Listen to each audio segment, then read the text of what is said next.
Hi, Caleb. I hope you're doing well today. In response to your email, I thought it would be most helpful if I just made a quick video and showed you how to see your scorecard.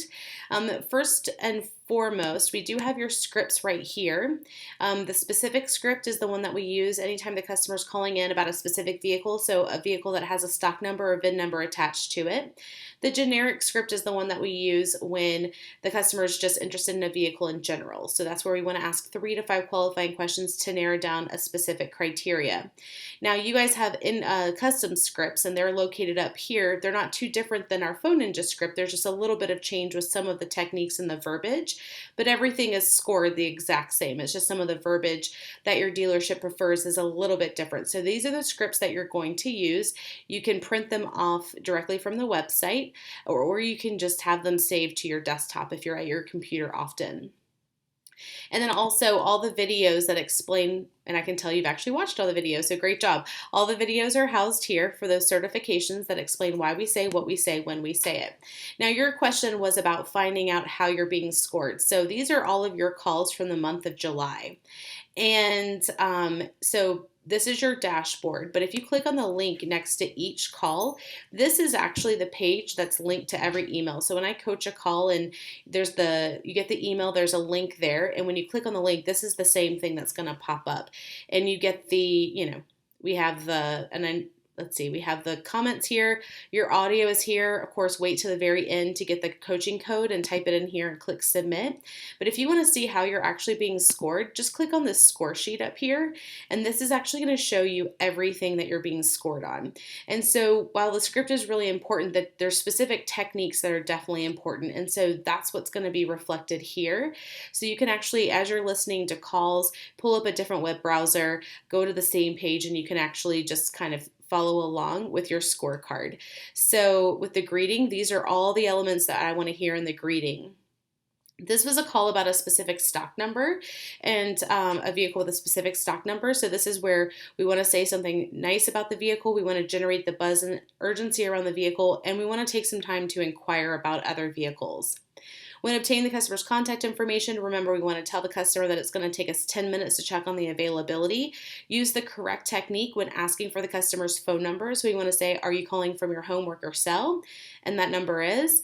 And we want to use the correct technique when asking for the customer's name. So we want to ask for their last name first, then their first name. And then rather than calling the customer back in 10 minutes, we want to give them a reason to stay on the phone. So you can say anything like, my manager's walking by, I can get you this information right now. Can I put you on a quick hold? And when you come back from hold, we want to confirm availability and then sell the appointment. Now, I think on this call, the vehicle wasn't available. When I'm looking at the scoring, I think that was the case. The vehicle wasn't available and you got permission to follow up with him if something did become available, which is exactly what we want to do when the vehicle is not available. But to your question about asking for the appointment, this is what I'm listening for. First of all, did you ask? And when asking, did you give the customer choices to choose from? So anytime we ask the customer questions, we want to give them choices to choose from. It just directs them towards making a decision. And then this is the other really specific technique, and this is a close-ended formatted question and asking with authority. So we don't want to ask if they can come by. We're going to assume that they can, and we're going to ask with authority and just say, when are you available? So that's a really specific verbiage in the script. So I want to hear, when are you available? And then you can say now or later today, or when are you available today or tomorrow? So we want to use the correct technique when asking for the appointment. Now, if the customer doesn't set an appointment right away, we want to try to ask for the appointment again. And then if the customer is wishy-washy or really not sure, see if you can set up a tentative appointment time. If you set a tentative appointment, that does count as setting an appointment on your scorecard. And that's really, when it comes to selling the appointment, those are the things that we want to pay attention to. And of course, if you set an appointment, you just automatically get credit for everything down here. And then of course, we have the closure step where you sell your information, ask for the customer's email address, reconfirm the appointment time, remind the customer to call if they're running early or running late. And on every call, we want to cover the directions. So if you go back here, you can actually go to every call. and you can look up how you scored specifically for each call. And that hopefully will answer your questions.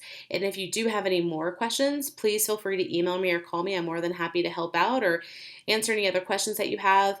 So just, yeah, take some time, email me, or you can even shoot me a text, or you can call me. My contact information is right up here. I'm down in Charlotte, so I'm in your time zone, and I'm happy to help you. Just let me know.